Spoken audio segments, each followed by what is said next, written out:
Voici, voici. Alors, encore une fois, c'est bon de se retrouver devant la parole de Dieu. Merci d'être là et puis je prie que le Seigneur vous bénisse au travers de cet enseignement. Comme vous voyez à l'écran, là, cette semaine, alors que nous avons mis l'emphase la semaine passée sur la loi, où Paul explique à Timothée à quel point la loi, elle est importante, elle est bonne, sauf qu'il ne faut pas en abuser. Il faut bien l'utiliser.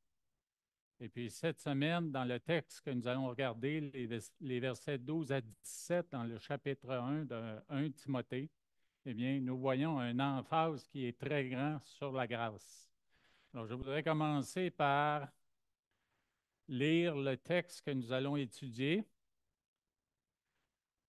Je rends grâce à celui qui m'a fortifié, à Jésus-Christ notre Seigneur, de ce qu'il m'a jugé fidèle en m'établissant dans le ministère, moi qui étais auparavant un blasphémateur, un persécuteur, un homme violent, mais j'ai obtenu miséricorde parce que j'agissais par ignorance dans l'incrédulité. Et la grâce de notre Seigneur a surabondé avec la foi et la charité qui est en Jésus-Christ. C'est une parole certaine et entièrement digne d'être reçue que Jésus-Christ est venu dans le monde pour sauver les pécheurs dont je suis le premier. Mais j'ai obtenu miséricorde afin que Jésus-Christ fît voir en moi, le premier, toute sa longanimité pour que je servisse d'exemple à ceux qui croiraient en lui pour la vie éternelle. Au roi des siècles, immortel, invisible, seul Dieu, soit honneur et gloire au siècle des siècles.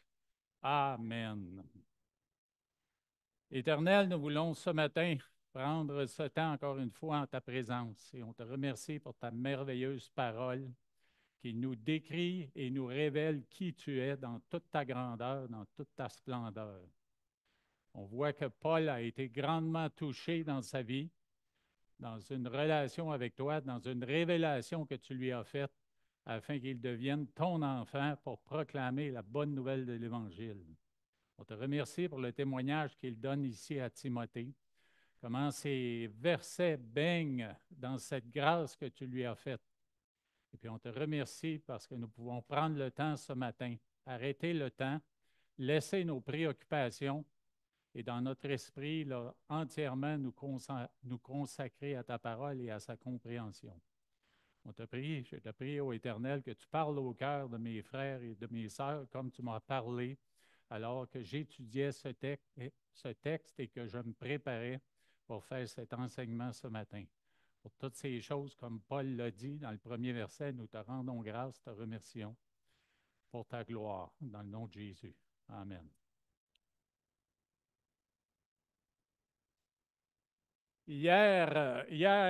Habituellement, le samedi, pour moi, c'est une journée de préparation. Mais nous avions un événement social hier. C'était à Saint-Hippolyte, chez notre fils aîné. Il célébrait l'anniversaire de mon homonyme, son fils qui s'appelle Luc. Et puis, il y avait une douzaine d'enfants, peut-être plus, qui étaient là, beaucoup d'adultes. Et puis, dans la cour, il avait fait installer une grande structure là, gonflable qui représentait un camion de pompiers. Vous savez que c'est dans ma famille, les pompiers, hein? Et puis, les enfants se sont beaucoup amusés avec ça. On est entré dans la maison, on a pris un petit repas. Et puis, par la suite, avant le dessert, on est ressorti dehors. Et puis là, il y avait une piñata qui était installée à l'extérieur. Des gens qui connaissent très bien ça, des piñatas. Et puis mon fils a un chien, un berger allemand qui pèse presque 100 livres. Et pendant les 2 heures où la fête a commencé, on s'est servi un repas. Les enfants jouaient dans la maison et dehors. Mais le chien est resté enfermé dans une chambre à l'étage. C'est un jeune chien qui a 3 ans. Il est impressionnant, mais très, très, très énervé. Alors, quand tout le monde est sorti dehors pour regarder la piñata, les enfants qui la frappaient, moi, j'ai décidé de sortir ce chien-là pour aller prendre une marche. Et puis, c'est Chantal qui est allée à l'étage le chercher. Puis, heureusement, il y avait un beau-frère de Kevin qui était là aussi parce que Chantal n'aurait pas été capable de le contrôler en descendant les escaliers. Alors, moi, je l'ai pris à l'extérieur et puis j'ai pris une marche avec lui, pas très longue, mais une marche parce que la rue de mon fils à Saint-Hippolyte, c'est dans les montagnes et ça descend. Alors, j'étais sur les freins et je le tenais serré. Mais il y a beaucoup d'autres chiens sur la rue qui jappaient. Alors, ils voulaient voir, ils restaient excités. Mais j'ai réalisé que si je le tenais fermement puis je le ramenais toujours en arrière, éventuellement, dans sa grâce d'avoir une marche, la loi allait s'imposer puis il allait se calmer.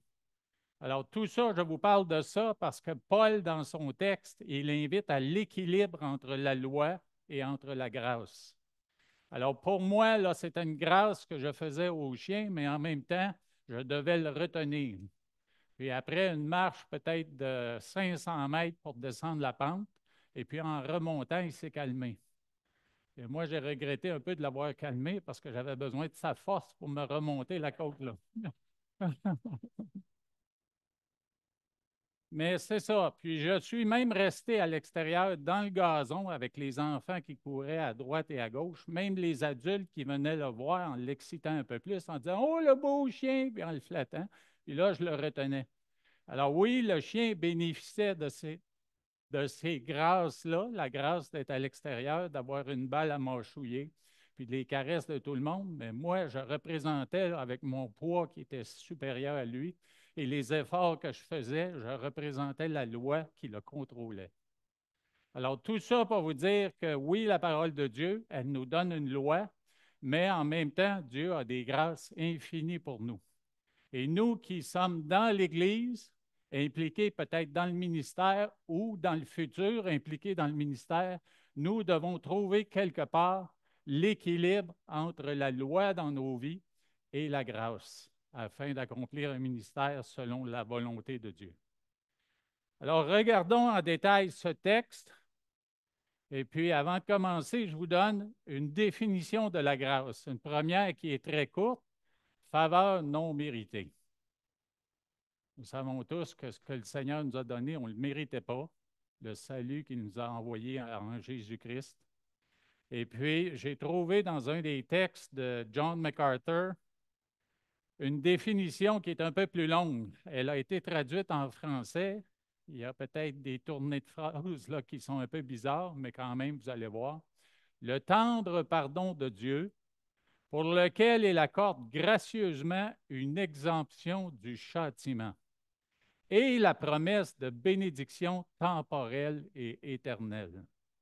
Il accorde cela aux pécheurs coupables et condamnés qui ne le méritent aucunement et qui ne peuvent ni rien faire, ni rien s'abstenir de faire pour l'acquérir. Alors, dans ça, on peut discerner que c'est par la grâce que nous sommes sauvés et non par les œuvres. Alors, ce matin, nous allons regarder à plusieurs points concernant la grâce qui sont là dans le passage de 1 Timothée, chapitre 1. Sa source et sa nécessité, sa puissance et sa mesure, sa raison d'être. Et en conclusion, nous allons regarder au verset 17, qui est la réaction que produit la grâce.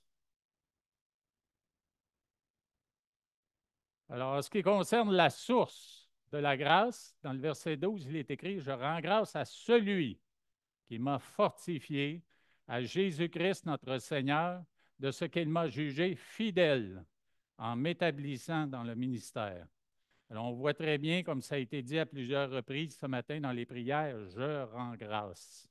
Nous rendons grâce, c'est une expression de gratitude, une expression de reconnaissance. Et puis, Paul ici énumère quelques grâces qu'il a reçues dans sa vie, qu'il a reçues de Jésus-Christ lui-même. Il a été fortifié. Bien sûr, ce matin, il y a eu quelques prières pour les gens qui sont malades, mais dans notre esprit aussi, dans notre être intérieur, quand nous accomplissons quelque ministère que ce soit, quand nous faisons face à n'importe quel défi, nous avons besoin d'être fortifiés. Et à plus forte raison, Paul a rencontré beaucoup d'opposition et il a été fortifié au moment de son salut et plusieurs fois par la suite. Alors oui, il a reçu aussi un jugement du fait qu'il a été trouvé fidèle. Le Seigneur l'a trouvé fidèle. Alors c'est un jugement et une évaluation favorable. Et dernièrement, la troisième, c'est un ministère. Il a reçu un ministère. Bien sûr, la source de ses bénédictions et de ses grâces est identifiée, c'est Jésus-Christ. Et dans Jean, chapitre 1, verset 17, il est écrit, car la loi a été donnée par Moïse, mais la grâce et la vérité sont venues par Jésus-Christ. Et ça, c'est le message de Paul qu'on rencontre dans tous ses écrits. Alors, bien sûr, c'est le Fils, c'est le Père et le Saint-Esprit qui sont la source et les distributeurs de toutes ces grâces. Paul est continuellement reconnaissant pour cette grâce. Comme je disais dans ses épîtres, on le voit souvent, il dit, par la grâce de Dieu, je suis ce que je suis. Et sa grâce envers moi n'a pas été vaine. Loin de là, j'ai travaillé plus que tous. Non pas moi toutefois, mais la grâce de Dieu qui est en moi. Alors, Paul reconnaissait que ce qu'il était dans son être intérieur, c'était par la grâce de Dieu qu'il l'était, et ce qu'il faisait dans son ministère, les opportunités qu'il saisissait, il le faisait par la grâce de Dieu aussi. Et dans Éphésiens 3:8, il est écrit, à moi qui suis le moindre de tous les saints, cette grâce a été accordée d'annoncer aux païens les richesses incompréhensibles de Christ. Alors, pour Paul, le fait d'être dans un ministère public, dans un ministère dans l'Église, un ministère dans nos familles, annoncer l'Évangile de toute manière, mais c'est une grâce que le Seigneur nous fait. Alors, nous devons la saisir, cette grâce, et reconnaître les opportunités qu'il place devant nous, et puis annoncer la parole de Dieu, annoncer son salut merveilleux. Alors, bien sûr, dans le passage, on voit aussi que Paul adresse la nécessité de la grâce. Il déclare, et puis il le fait de manière très humble, moi qui étais auparavant un blasphémateur, un persécuteur, un homme violent, mais j'ai obtenu miséricorde parce que j'agissais par ignorance dans l'incrédulité. Alors, Paul n'a jamais eu honte. Il le fait à plusieurs reprises dans ses textes, dans les témoignages qu'il donne. Il n'a pas honte de dire qu'il était un blasphémateur et un homme violent. Il forçait les croyants à blasphémer. Et ça, on retrouve ça dans Actes, chapitre 26 et le verset 11. Je les ai souvent châtiés dans toutes les synagogues et je les forçais à blasphémer. Dans mes excès de fureur contre eux, je les persécutais même jusque dans les villes étrangères. Alors, on voit que dans son esprit, là, c'était déterminé, c'était imprégné dans son esprit de vouloir faire le mal envers les croyants. Dans un autre verset, on parle des persécutions. C'est ce que j'ai fait à Jérusalem. J'ai jeté en prison plusieurs des saints, ayant reçu ce pouvoir des principaux sacrificateurs. Et quand on les mettait à mort, je joignais mon suffrage à celui des autres. Et dans Actes chapitre 8, verset 3, Saul de son côté, avant que le Seigneur le rencontre sur le chemin de Damas, mais il ravageait l'Église, pénétrant dans les maisons, et il en arrachait hommes et femmes et les faisait jeter en prison. Alors, ce sont des versets qui décrivent très, très bien là, ce qui animait Paul et comment il allait dans un endroit et dans un autre pour persécuter les chrétiens. Alors, les disciples, ils étaient réticents à rencontrer Paul après sa conversion. On voit le témoignage d'Ananias, par exemple, dans ces versets. Et le Seigneur lui dit, le Seigneur parle à Ananias, lève-toi, va dans la rue qu'on appelle la droite et cherche dans la maison de Judas un nommé Saul de Tarse. Déjà, en entendant le mot, là, Ananias devait se dire, oh non, pas lui. Car il prit et il a vu en vision un homme du nom d'Ananias qui entrait et qui lui imposait les mains afin qu'il recouvrât la vue. Et Ananias de répondre, Seigneur, j'ai appris de plusieurs personnes tous les maux que cet homme a fait à tes saints dans Jérusalem. Et il a ici des pouvoirs de la part des principaux sacrificateurs pour lier tous ceux qui invoquent ton nom. Alors, il y avait des craintes dans le cœur d'Ananias de rencontrer cet homme-là. Et de la même façon, je crois que nous, quand nous partageons l'Évangile, nous avons peut-être dans nos familles, dans notre voisinage ou ailleurs, des personnes qui nous intimident, des personnes dont nous craignons la réaction. Alors, je vous encourage ce matin à prier encore plus pour ces personnes-là et à obéir au Seigneur sur les manières et la façon de les approcher afin de continuer un témoignage qui peut les amener à la repentance. Et bien sûr, il y a tous les autres dans Acte 9, 26, il est écrit, lorsqu'il se rendit à Jérusalem, Saul tâcha de se joindre à eux. Alors, vous imaginez dans une réunion sociale où Saul essaie de s'approcher des croyants et les croyants s'éloignent, un peu intimidés. Mais tous le craignaient, ne croyant pas qu'il fût un disciple. Mais il reste que, à force de témoigner et de partager son témoignage, mais Paul a été capable là, de s'allier beaucoup de disciples qui l'ont accompagné dans son ministère et dans ses missions. Alors ça, c'est la nécessité de la grâce que nous voyons là. Et Saul a été transformé, devenu Paul pour annoncer l'Évangile. Qu'est-ce qui a fait ça? C'est la puissance de la grâce. Et dans le verset 13c, il est écrit, mais j'ai obtenu miséricorde parce que j'agissais par ignorance dans l'incrédulité. C'est un peu surprenant pour quelqu'un qui lit l'Évangile la première fois de voir que la grâce peut faire ça d'un individu comme Saul, qui a été transformé de l'intérieur vers l'extérieur pour devenir un instrument précieux dans la main du Seigneur.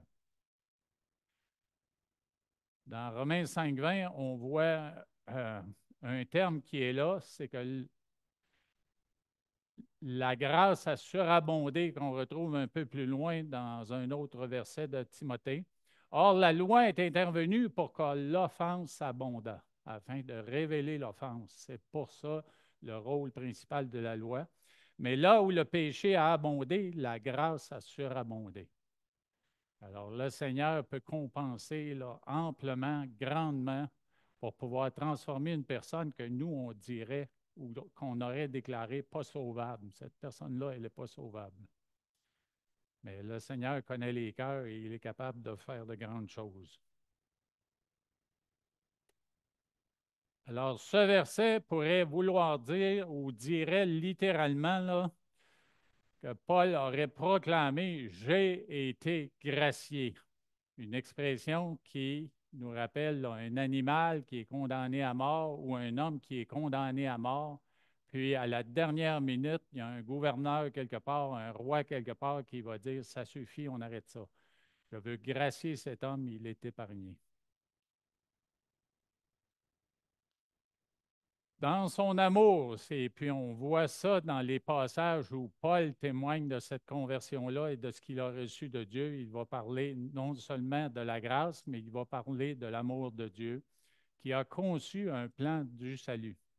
C'est dans son amour qu'il l'a conçu, non seulement pour Saul, pour Paul, mais pour nous tous aujourd'hui et beaucoup de gens à qui nous pouvons partager l'Évangile. Alors, le plan a été conçu dans son amour et dans sa grâce. Grâce, faveur non méritée, cette rédemption nous est donnée. Et nous avons de quoi le remercier. Et ici, nous pouvons faire une distinction entre miséricorde et compassion. La miséricorde, c'est que Dieu ne nous donne pas ce que nous méritons. Et dans le cas du péché, c'est une condamnation à l'enfer éternel. Nous Nous évitons la condamnation à l'enfer éternel parce que nous sommes lavés dans le sang de l'agneau. Et puis dans sa compassion, compassion, c'est qu'il nous donne ce que nous ne méritions pas. Nous devenons ses enfants, nous sommes adoptés dans sa famille et nous recevons multiples bénédictions temporelles et éternelles. Alors, c'est sa compassion qui nous permet d'obtenir et de vivre toutes ces choses. Alors, on peut se demander, comme je disais tantôt, comment est-ce que Saul a-t-il pu obtenir cette miséricorde, cette grâce? Et puis Paul répond lui-même à cette question par la phrase, la partie du verset qui dit parce que j'agissais par ignorance dans l'incrédulité. Malgré toutes ses expériences et ses connaissances, Saul n'avait pas encore été exposé à la gloire et à l'amour du Seigneur avant son trajet là, sur le chemin de Damas. Alors, ses actions étaient méchantes, mais il n'était pas endurci au point de rejeter la révélation divine, comme ces pharisiens qui entendaient les enseignements de Jésus et voyaient la puissance des œuvres qu'il accomplissait. Il y avait beaucoup de témoins quand Jésus a marché sur la terre, beaucoup de témoins qui étaient religieux, qui connaissaient la loi, mais qui jamais, jamais se sont approchés du Seigneur pour accepter le message qu'il donnait et accepter son salut. Alors, Saul n'était pas de ceux-là. Et au moment de sa rencontre avec Christ sur le chemin de Damas, Saul ne comprenait pas pleinement toutes les conséquences de ses péchés. Et ici, là, je vais vous partager quelques versets d'un long passage et je vous invite à aller le lire. C'est dans le livre des Nombres, le chapitre 15, à partir du verset 22 jusqu'à 31. Et puis, c'est un verset ou des versets qui parlent des péchés qui sont volontaires, des péchés qui sont délibérés et des péchés qui sont involontaires. Dans le premier verset, il est écrit ceci, si vous péchez involontairement, en n'observant pas tous ces commandements que l'Éternel a fait connaître à Moïse. Et un peu plus loin, au verset 26, il sera pardonné à toute l'assemblée des enfants d'Israël et à l'étranger en séjour au milieu d'eux, car c'est involontairement que tout le peuple a péché. C'est un texte là, qui contient beaucoup de versets, mais le mot involontairement, on le retrouve à plusieurs reprises, pratiquement dans tous les versets. Alors, il est question ici de péché délibéré un peu plus loin ou de péché involontaire. Dans le cas de péché involontaire, un sacrifice permettait d'obtenir l'expiation.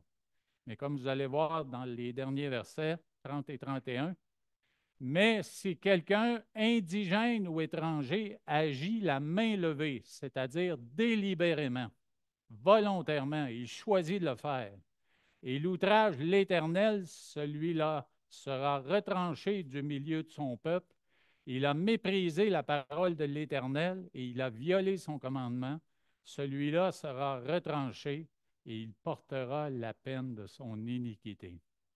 Il semble qu'un texte comme celui-là, dans l'esprit du Seigneur, fait une différence entre les péchés qui sont commis de manière délibérée, même pour les chrétiens aujourd'hui. Nous sommes responsables des décisions que nous prenons en tant que croyants. Nous connaissons la loi, peut-être pas en détail d'un bout à l'autre. Il n'y a personne qui a jamais mémorisé toute la parole de Dieu d'un bout à l'autre. Et il reste qu'on en oublie de temps à autre. Mais le Seigneur nous encourage à marcher dans ses voies, à obéir à sa parole. Et puis, si nous commettons un péché de manière involontaire, à cause d'un oubli, une circonstance ou autre, là, quand même, il nous offre le pardon, comme c'est écrit dans l'Épître de Jean. Alors, ici, la question de Paul, parce qu'il était ignorant de la grâce et de l'amour du Seigneur, il était ignorant même que quand il a rencontré le Seigneur lui a dit, pourquoi me persécutes-tu? Alors, ça a été une révélation pour Saul de réaliser que la persécution qu'il appliquait aux croyants, il l'appliquait littéralement au Seigneur. Alors, pour lui, là, ça a été toute une révélation qui l'a amené à se repentir.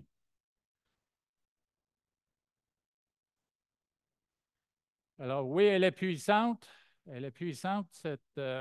cette grâce ou cette grâce qu'il nous a donnée.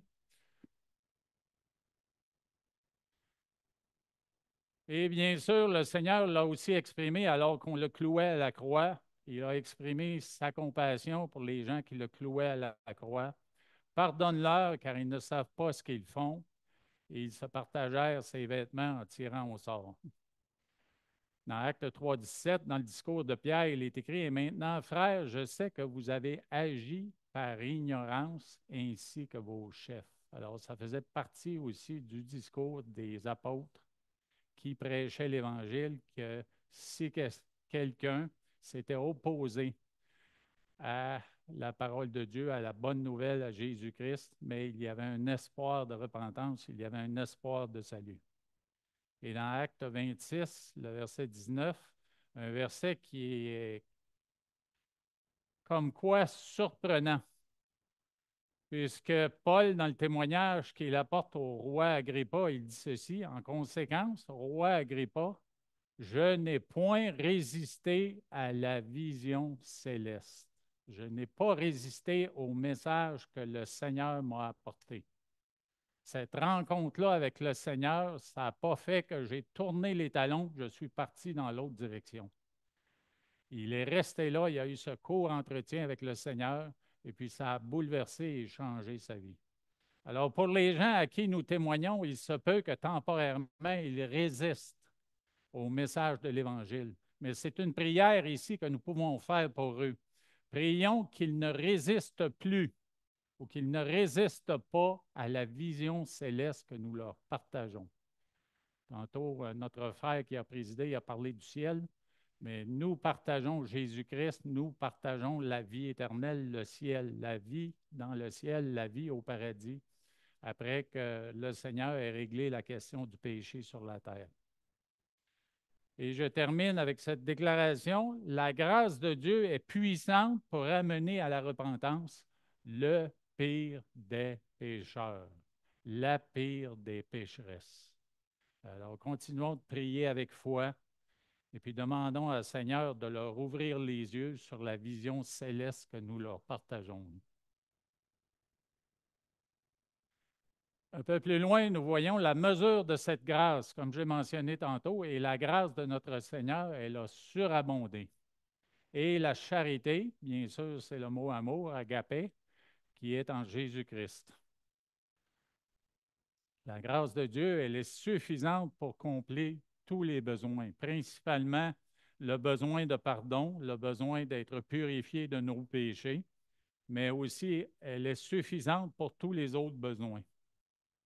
Dans ces versets de Corinthiens, il est écrit: Et Dieu peut vous combler de toutes sortes de grâces, afin que, possédant toujours en toutes choses de quoi satisfaire à tous vos besoins, vous ayez encore en abondance pour toute bonne œuvre. Bien sûr, c'est dans un contexte de besoins matériels, de besoins financiers, mais il reste que le besoin soit matériel, physique, financier, que le besoin soit spirituel, émotionnel. La grâce de Dieu, elle est là, puis elle est disponible pour nous. Et bien sûr, dans ce verset-là, nous voyons que simultanément à la grâce, nous recevons de Dieu la foi et l'amour. Car c'est par la grâce que vous êtes sauvés, par le moyen de la foi, et cela ne vient pas de vous, c'est le don de Dieu. Ce n'est point par les œuvres afin que personne ne se glorifie. Deux versets que nous connaissons bien qui nous montrent à quel point cette grâce-là, elle est présente au moment du salut et continue de nous accompagner dans les ministères auxquels Dieu nous appelle. Et vous savez très bien que j'ai entamé cette étude sur 1 Timothée parce que nous sommes tous appelés à accomplir quelque part un ministère. Et je vous disais au début de l'étude que nous sommes présentement dans cette Église à considérer le futur, un peu plus loin que le mois prochain, que l'année prochaine, que les prochaines années. Comme je vous ai déjà mentionné, la direction de cette Église avance en âge, et puis nous sommes appelés à considérer quelque part dans le futur une relève. Déjà, le Seigneur nous a montré des pistes de cette relève cette année qui sont très, très encourageantes. Et puis, nous prions qu'à tous les niveaux, il y ait de la relève. Je rends gloire pour les professeurs d'éducation chrétienne qui ont commencé à s'impliquer, les nouveaux, non seulement dans l'éducation chrétienne, mais à la garderie. Et continuons de prier que le Seigneur pourvoie et prions aussi que nous soyons à l'écoute et que nous ayons la sagesse de travailler sur notre connaissance de la loi et aussi notre vécu de la grâce dans nos vies pour trouver cet équilibre-là qui va faire en sorte que nous serons aptes à accomplir un ministère quelconque dans l'Église. Alors, c'est le but de ces études. C'est une parenthèse que je n'étais pas supposé faire, mais le Seigneur a mis ça sur mon cœur. Alors, prions que Dieu nous donne l'équilibre dans ces deux domaines. Parce que les signes d'un croyant authentique, c'est une foi qui est ferme et puis c'est un amour. Dans Colossiens 1,23, on parle justement de cette foi qui est ferme. C'est du moins vous demeurez fondés et inébranlables dans la foi, sans vous détourner de l'espérance de l'Évangile que vous avez entendu, qui a été prêché à toute créature sous le ciel et dont moi, Paul, j'ai été fait ministre. Et en ce qui concerne l'amour, dans 1 Jean 3,14, il est écrit, nous savons que nous sommes passés de la mort à la vie parce que nous aimons les frères et les sœurs. Celui qui n'aime pas demeure dans la mort. Et un peu plus loin, le Seigneur nous montre par la plume de Timothée la raison d'être de la grâce. Dans 1 Timothée 1,15, il est écrit, c'est une parole certaine et entièrement digne d'être reçue. Alors, quelle est cette parole-là? On va le voir un peu plus bas dans le même verset. Mais cette expression-là, une parole certaine, on la rencontre 5 fois dans les évangiles. Euh, Plus, je dis les évangiles, mais dans la parole de Dieu, dans le Nouveau Testament, et les 5 fois, c'est dans les épîtres pastorales. Comme si Paul voulait mettre l'emphase sur le message qu'il allait donner qui concerne le salut en Jésus-Christ. Alors, c'est une parole certaine, ce que je te dis. Et puis, on pourrait équivaloir cette expression à en vérité, comme le Seigneur a utilisé à plusieurs reprises. On pourrait équivaloir ça aussi à oyez, oyez. Et après ça, il y a une annonce qui se fait, ou encore dans une classe où quelqu'un enseigne, portez attention. Portez attention, ceci est important. Il y a eu plusieurs professeurs aux États-Unis qui disaient ça, puis souvent, le thème qui était discuté ou la chose qui était discutée se retrouvait sur les examens. Alors, c'est un peu ce que Paul dit là. Timothée, porte attention à ceci parce que c'est le cœur de l'Évangile qui est la bonne nouvelle de Jésus-Christ. Alors, vous voyez ici les références en plus de 1 Timothée 1, le verset 15. Ils sont là à l'écran, je ne les ai pas listés. Et dans 2 Timothée, sauf 2 Timothée 2,11, pour mettre l'emphase sur le fait que Paul exprime des doctrines clés dans une théologie qui est bien articulée. Puis c'est comme s'il voulait mettre l'emphase en disant là, à Timothée, porte attention, cette parole-là, elle est certaine et entièrement digne d'être reçue. Cette parole est certaine. Si nous sommes morts avec lui, Jésus, nous vivrons aussi avec lui. C'est une parole qui est certaine. Alors, à 5 reprises, il utilise ça pour mettre l'emphase sur ce qu'il allait dire ou ce qu'il avait déjà dit. Et puis, bien sûr, dans le verset 15, cette parole-là sur laquelle il voulait mettre l'emphase, c'est celle-ci, que Jésus-Christ est venu dans le monde pour sauver les pécheurs dont je suis le premier. Alors, vous voyez que je crois que c'est 8 mots grecs. La première partie, jusqu'à pécheur, 8 mots grecs qui viennent résumer en condensé la bonne nouvelle du salut en Jésus-Christ. C'est une parole qui est certaine. Et juste pour faire un petit point de mots, là, si vous voulez dire quelque chose d'important à votre conjoint, à votre conjointe, commencez par ça. Cette parole-ci est certaine, et puis vous y allez. Je t'aime, chérie, le souper que tu m'as préparé était fantastique. C'est une parole certaine.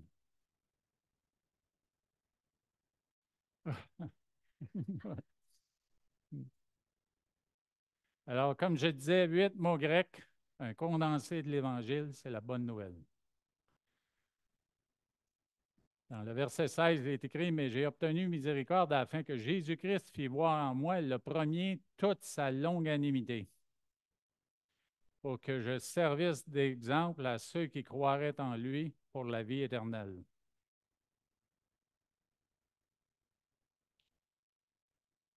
Alors, longanimité, bien sûr, c'est un mot qui veut dire sa patience.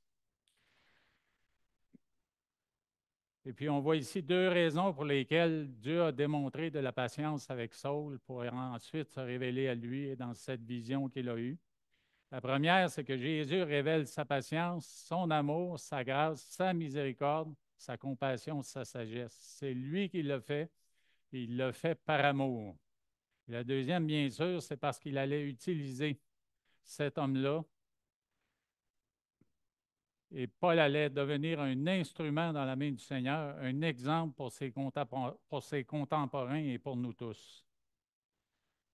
C'est ça, on le voit dans les versets, que je service d'exemple. Et puis, Paul est tout un exemple pour ce qui est de mettre en application la parole, pour ce qui est de l'enseigner et d'apporter un témoignage puissant. Alors, je vais terminer avec cette conclusion aussi dans le dernier verset. Paul a commencé cette partie de texte avec un je rends grâce. Il a démontré sa gratitude à celui, à Jésus-Christ. Et puis à la fin, c'est comme s'il explosait dans une doxologie. Une doxologie, c'est des paroles déclarant la gloire du Seigneur, la gloire de Dieu. Il va mentionner au roi des siècles une référence à sa souveraineté éternelle, lui qui s'est soumis au temps temporairement pour venir nous sauver. Donc, aussi son éternité, bien sûr, qu'on considère en regardant ces versets. Il parle de son immortalité. Lui qui est immortel, éternel, mais il s'est quand même soumis au temps, venu sur la terre et il est mort pour les pécheurs. Bien sûr, il est une essence unique révélée en trois personnes, mais il est un seul Dieu, le seul Dieu qui existe. Combien de religions avons-nous sur la terre et des religions qui ont des milliers, si ce n'est pas des dizaines de milliers ou des centaines de milliers de dieux?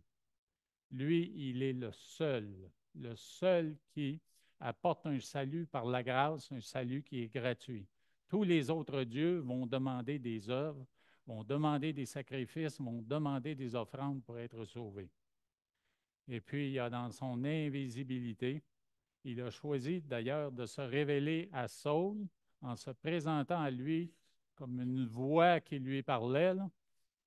Et puis, il a été invisible, mais même dans nos vies, pour moi, il a été invisible pendant longtemps. Et quand j'ai commencé à considérer le message de l'Évangile que des joueurs de football m'ont partagé, c'est là que j'ai fait une prière. Puis dans les circonstances qu'il a placées dans ma vie pour répondre à ma prière, il est devenu visible. C'est une révélation céleste que j'ai eue dans les réponses qu'il m'a données de deux façons, qui venaient me dire d'arrêter complètement de considérer le football dans ma vie. Une par des cassettes qui ont été volées, des cassettes qui m'étaient chères parce que c'était des souvenirs des États-Unis.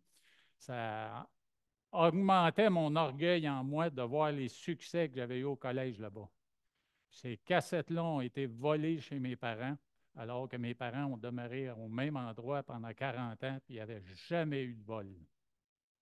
Alors ça a été une première réponse. Mais j'ai continué à persévérer dans le sport amateur, dans le flag football à Laval.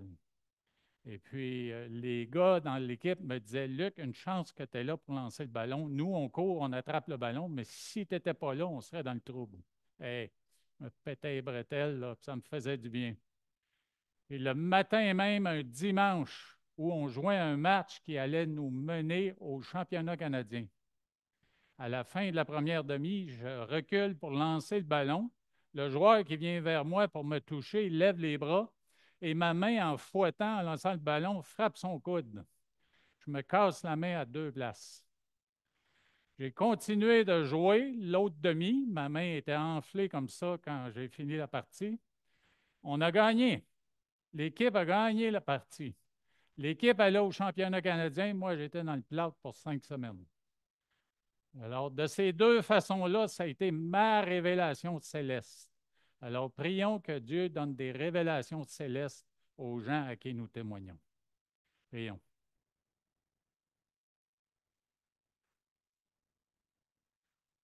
Oui, Éternel, il est toujours bon de considérer ta parole, que ce soit la loi ou que ce soit la grâce. Quand on regarde les deux combinés dans ce mélange merveilleux qui nous a été présenté par Jésus-Christ, par les apôtres, par Paul, mais nous voyons Nous voyons, ô Éternel, nous discernons ta grâce infinie, ta sagesse infinie. On te remercie de t'être révélé à nous dans nos vies et nous voulons prier pour ces hommes, ces femmes, même ces enfants à qui nous partagerions l'Évangile, pour qu'ils puissent eux aussi recevoir une vision céleste qu'ils vont accepter. Et je veux en profiter, Seigneur, en pensant à l'événement d'hier, à Martin et à Katrina qui étaient là, un homme qui enseigne à l'Université du Québec à Montréal, un homme très intelligent, très cultivé, mais un homme qui était sensible aussi au témoignage que je lui ai partagé. D'ailleurs, je lui ai mentionné le témoignage que je viens de partager ce matin, puis il était à l'écoute, il était sensible à ce que je disais. Et je te prie, Seigneur, que ce qu'il a entendu concernant la bonne nouvelle de l'Évangile de Christ et du salut par la foi, venu par grâce de Dieu, par Jésus-Christ, mais qu'il puisse y réfléchir, y penser, pour éventuellement s'arrêter et considérer que tu es vivant et que tu veux aussi sauver son âme. Alors, je te prie pour Martin et Katrina, et je te prie pour tous les autres à qui nous aurions partagé l'Évangile. Dans le nom glorieux de ton Fils, sauve des âmes, ô Éternel. Amen. Bon dimanche, bonne semaine. N'oubliez pas le repas communautaire. N'oubliez pas aussi la conférence le 9 novembre. Si vous voulez parler à Jerry et Cathy,